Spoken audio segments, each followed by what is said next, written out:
Hey there, everyone. Welcome to Revolutionary Health.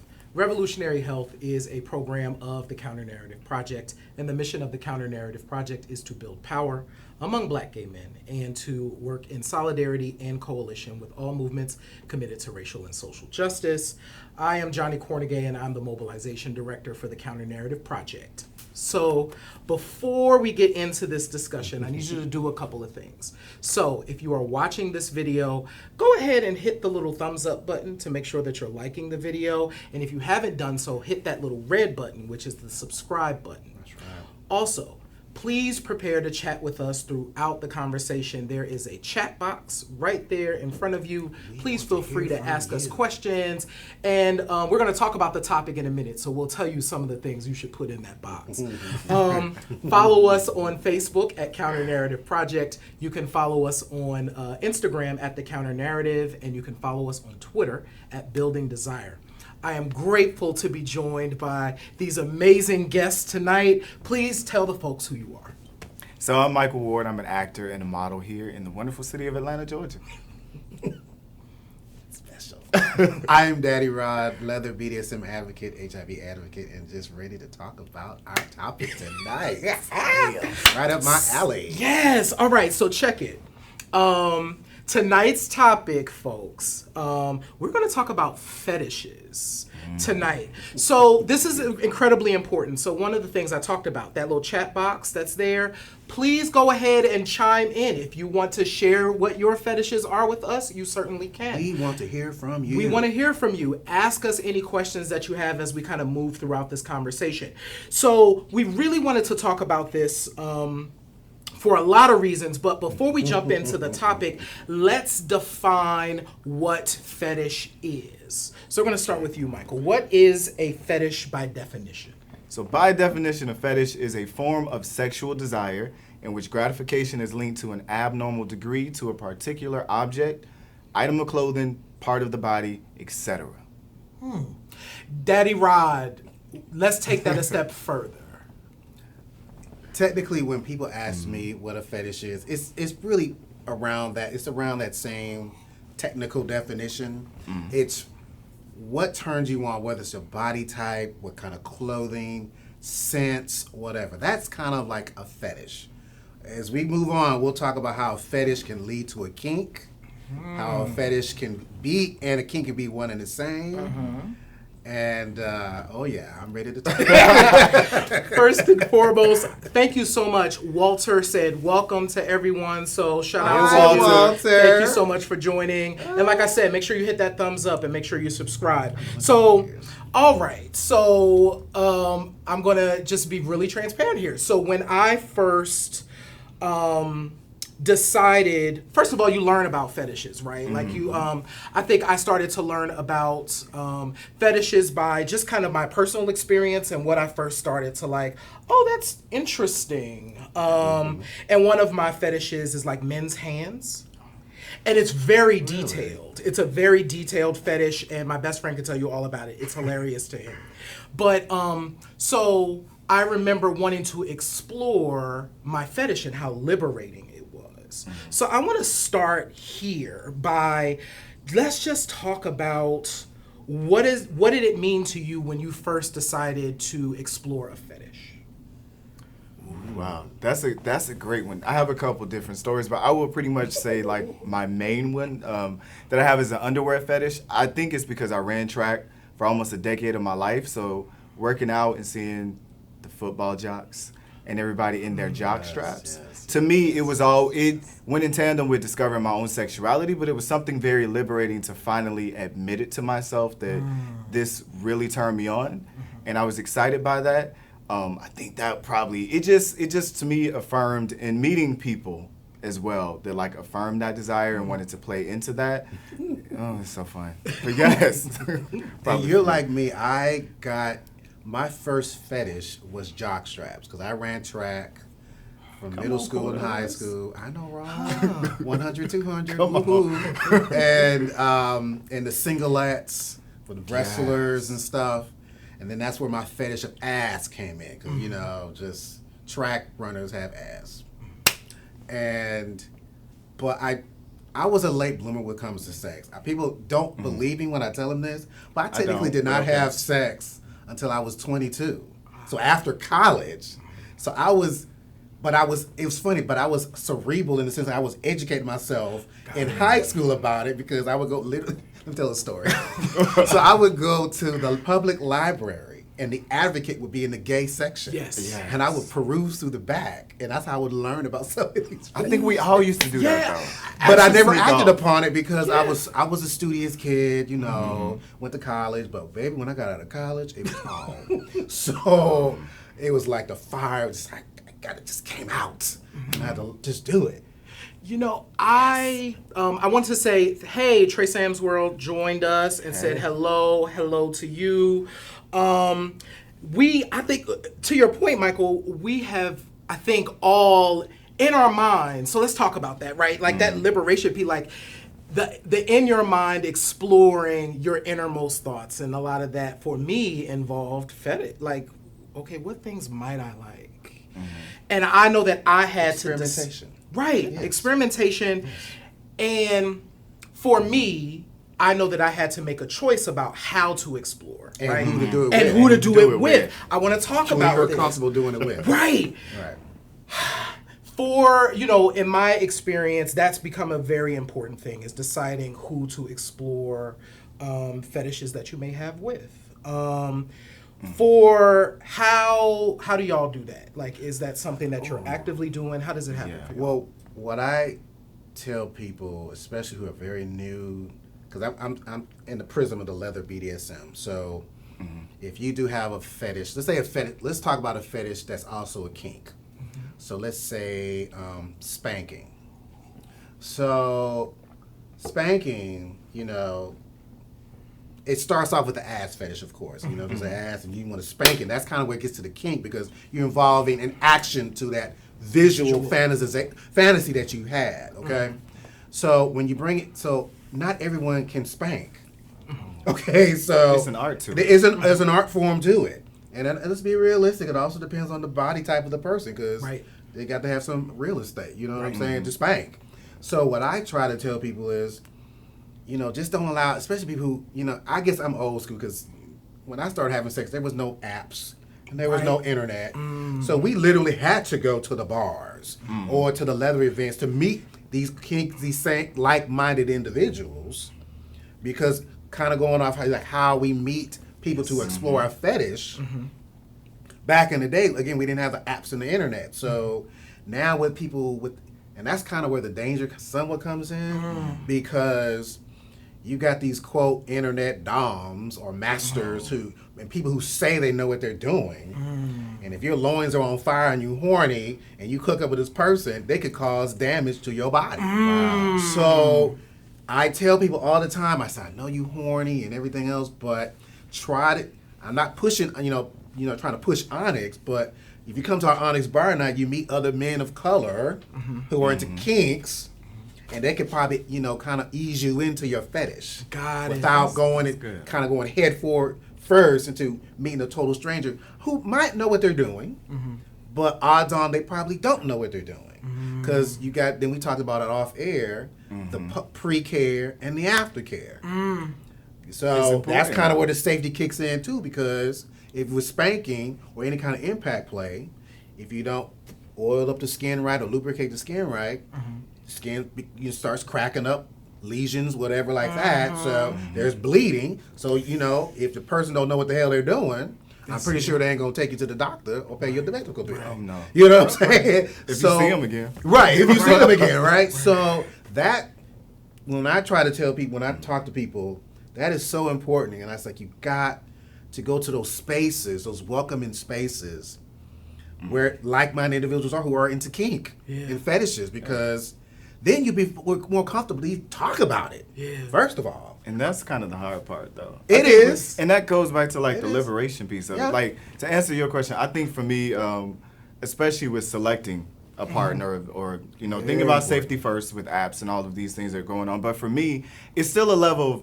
vulnerability that I kind of had to, get over. But I think depending on the level of comfort that you have with your partner, you want to be able to say, hey, you know, what do you like? What interests you? Is there Right. anything that you want to do? And I've had an experience of that recently, but to me it was such a vulnerable place, and it was still liberating in that aspect of saying, oh, you like that, or you want to try that? Like, let's make this a first experience of doing it together, Got it. you know, learn about But you the weren't pre-care and uncomfortable the in your aftercare. vulnerability because you were comfortable with that individual. Right, with that personality. I think Right. if it's 2:00 in the morning and I've had a couple shots of tequila, I don't really know if I I wouldn't would be suggest able that. to. Right, I don't know if I would be able to have that, you know, vulnerability, Right, which right. is still a mental thing for me. You know, Right. you want to be able to open up and Well, it not to have is. people judge you about what you like and what you enjoy. You know, and what let's it is. actually, I want to jump in here because actually people are coming in and start talking Hey, about people. what they like. And so, Trey Sam's World says, my fetishes are men with long tongues and big hands. I totally get that. I talked about that a little big while ago. hands, Thank you. Max Quick said, I didn't notice my underwear fetish until I was 25. I think it's because I only brought underwear in bulk once or twice a year. Now it's the first thing I look for. Oh. What advice do you have for people to explore their fetishes? Like, what are the steps they can take? So yeah, want to start. What advice would you have for people who want to explore their fetishes? Well, it's funny. The internet is just the first step for most people, you know. So, kind of go research. You know, there's so many platforms out there on the internet we can research. Like, there's actually specific sites where people who are into fetishes and kinks, you can talk to these people about this stuff. Now, I'm kind of old school. I like going to the venues and to the events because, to me, there's an energy exchange when you meet people who are like-minded like you. Yeah. And it's very, like we say, it's very liberating. Yeah. And you're like, oh. So, like, again, like another fetish of mine, I love eating ass. So ass eating is not only a fetish, but it's not necessarily a kink. Necessarily, because to me, ass eating is like foreplay, personally. But it's a fetish for some people. And but going with the safety aspect, you can't be eating everybody's ass. Right. Because there's a lot of STIs you can get and everything like that. So again, selecting a partner, you know, you're doing. But Onyx is a good resource, and I know I keep pushing Onyx. I'm a member of it, but this is our goal. This is our mission of our organization. Yeah. Is to educate people on these kinks and fetishes, and once you become educated about it, as we talked about it off air, you become more empowered. You're like, okay, now I'm comfortable talking to my brethren about what I'm into, whether it be big hands, long tongues, underwear, jocks, whatever. Right.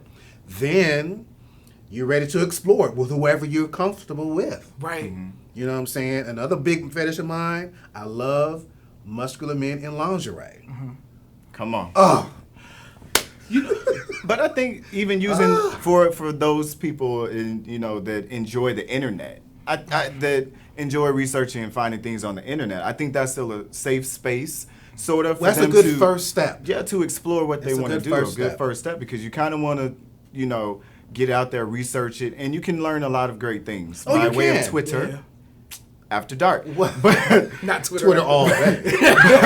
but I think, that to me was like a first step in researching. And it's still a fine line between that, because it's still fantasy if you're Right. watching porn, things like that. And some of these things aren't reality, but that was the first step for me of researching, let me see what it is. What are those things? But What see, are the steps that's why I of say it? it's a good first step only because some people who might be putting stuff out there might be giving the wrong information. Henceforth, it's good if it's not even Onyx, another organization which really, their mission is to educate you on whatever fetish or kinks that you have, because these are seasoned people. I want to dive into this. We have two comments, and then I have something I wanted to ask.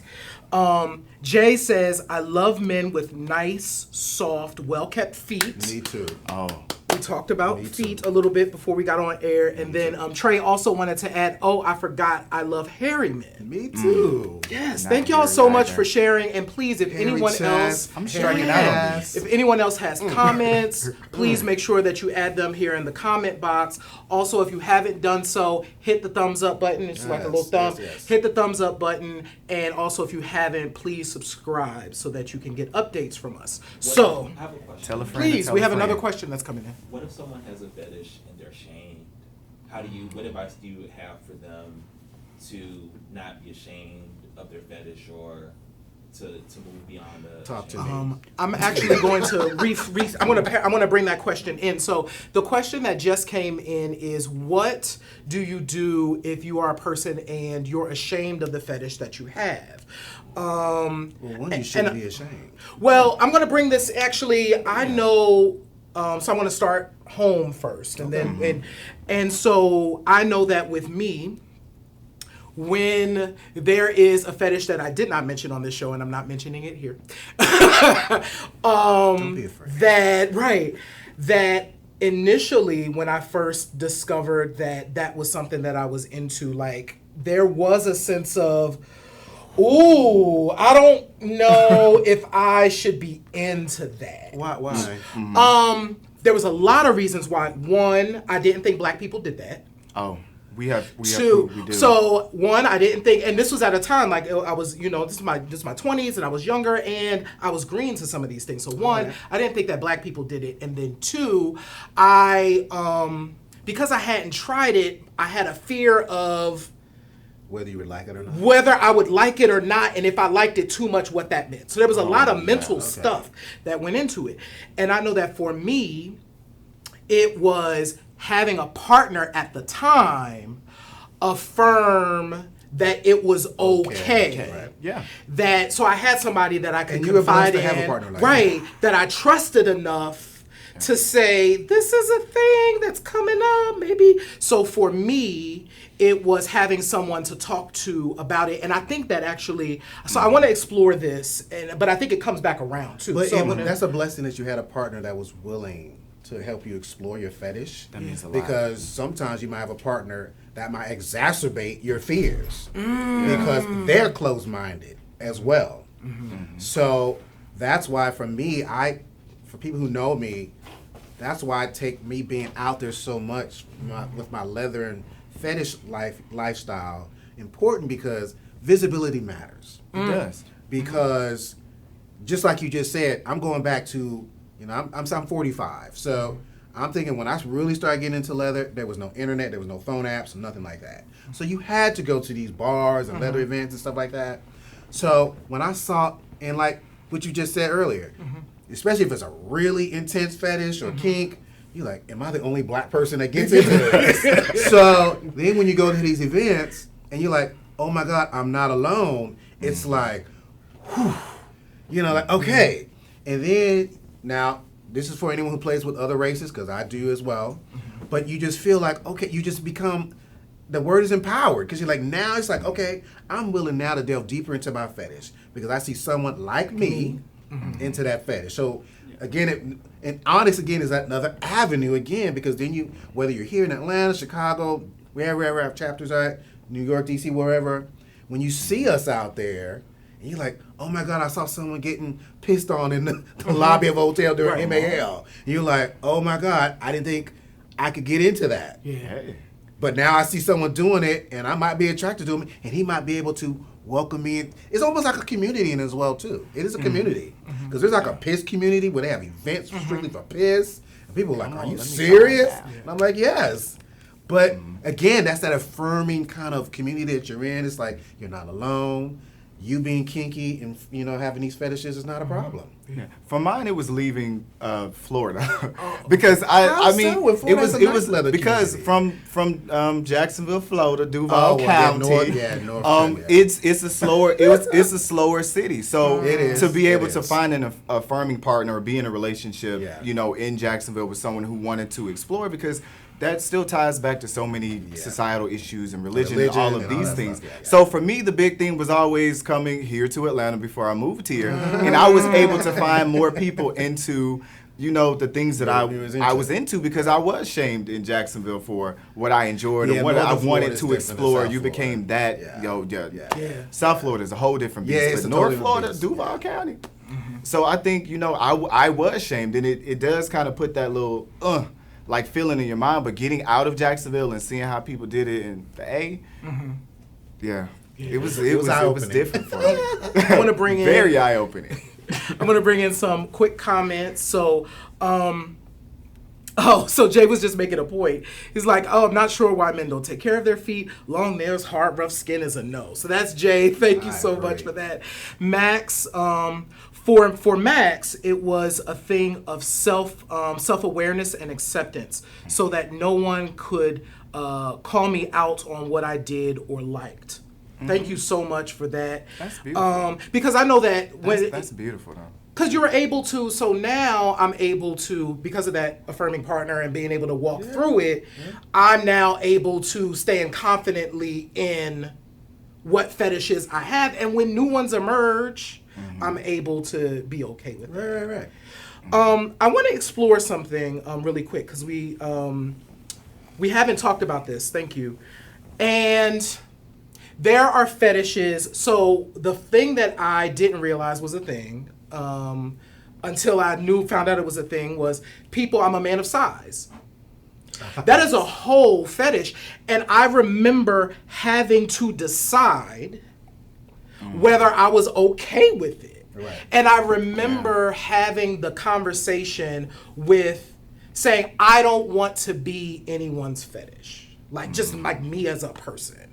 And so that was a call that I made. So I'm curious to know for the people that are watching as well, are there fetishes or things that have been brought to you that you said, no, that is not something that I subscribe to. But I'm curious for y'all, like thoughts on some of those deep fetishes. Like I feel like body type is one of those things that's like, for me it was a choice. Like, are there things? What does that bring up for y'all as you think of body type? And you want to go first? Because I can talk for a minute on that. Well, I think the biggest, as far as body type, I mean, and I've contributed to it as well with my Instagram, is that I work out. So the big thing that I've noticed too that I didn't know the black men were into is like, they love gym sense or man sense or all of these things. Like, so I had a guy who was like, come over after you work out. And they want to smell you. And they want to smell me. And I'm like, well, I'm very big on this Dove shea butter. It's amazing, sensitive skin. Keep it all in check.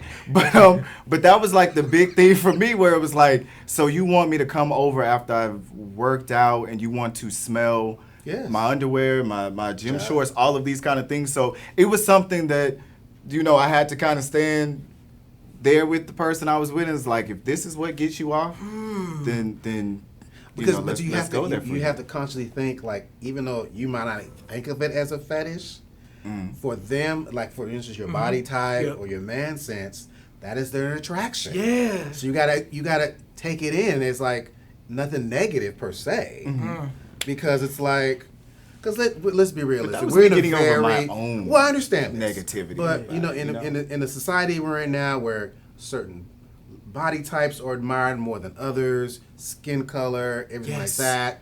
So when you have a brother who says, I kind of like the big boys or the thick boys, I know for some people it might turn them off initially, because you're like, why you like me like that? I don't want to be like that. But then you got to sometimes think like, I this is the way I process it. Like, he could be saying something negative. But the fact that he's admiring your body and he finds it sexually attractive, that's a positive. Right. Come on. Right. You know what I'm saying? So, admiration, though. Yeah. So it's it's how you process it. Now, it can go opposite. Right. And when bringing, like, for instance, in the leather community, there's a big thing on race play. So when people fetishize your skin, now, of course, it's usually our Caucasian brothers. Chocolate. Who fetishize either to be black or Asian or whatever. Now, you have to make the conscious decision, because see, race play is a very sensitive kind of scene. And, I don't get into it, but some people do. That's what gets their dick hard and their booty moist. It's like, and they have to make that conscious decision. Do I mind being fetishized because of my race? Yeah. And that's it. Now, because afterward, they could easily say, nigga, go home. Right. So, again, you have to really, knowing who you playing with. It all comes back. It all comes back. So, it's That's a whole different conversation. I want to bring in some comments because we've had several. Hey, y'all. Thank y'all so much for, being active. So I'm going to read some of what's come in. So M. Verrett said, I love a hairy man with nice feet. We talked about that. I'm starting to explore, and I'm excited about it. Thank you so much for bringing that in. Jay said, yes, I had someone, this is going back to your conversation about the scents, the gym scents. Yes, I had someone like that. He didn't want me to shower first. And Jay said it was weird to them, or it was weird to him. Trey said, unfortunately, we go through life acting on fetishes that bring us our... Unfortunately, we go through life not acting on fetishes that bring us our greatest pleasures. Ashe. Thank you so much, Trey. And that goes back to the stigma and religion and all that other stuff. Caleb, thank you so much. Caleb was like, listen, race play is a strong no for him. My ancestors, my ancestors start screaming whenever I come across someone who enjoys it. Thank you so much, Caleb. But so you can't yuck nobody's yum. Because... You can run to a black guy that says, I don't mind getting into race play. But then they can say like, well, you like being pissed on or fisted. So it's like, you just like, okay, you like what you like, I like what I like. Thank you so much. So, and Max said, I don't do race play. Max said to, each his own. Yeah. And my last comment, and thank you so much, Caleb. White supremacy is erotic and normalized, which is why folks, especially white folks, can enjoy it. That's based on his conversation about race play. Yes. So thank y'all so much. And like I said, if you haven't hit the thumbs up, please hit the thumbs up and please hit subscribe as well. So as we move forward, right? So we're in this moment where folks, the internet, phones, and the internet are our primary ways of meeting people right now. So going back to this conversation, because I think everything keeps coming back around to like trust and having someone to explore with. Let's break down things that you've tried personally to meet people that might help some folks out there that are kind of outside of the things that we normally, we kind of I kind of already put myself out there. So, I mean, most people know what I'm into, or they've seen me do my demos at bar nights or other functions at Black Prides or whatever.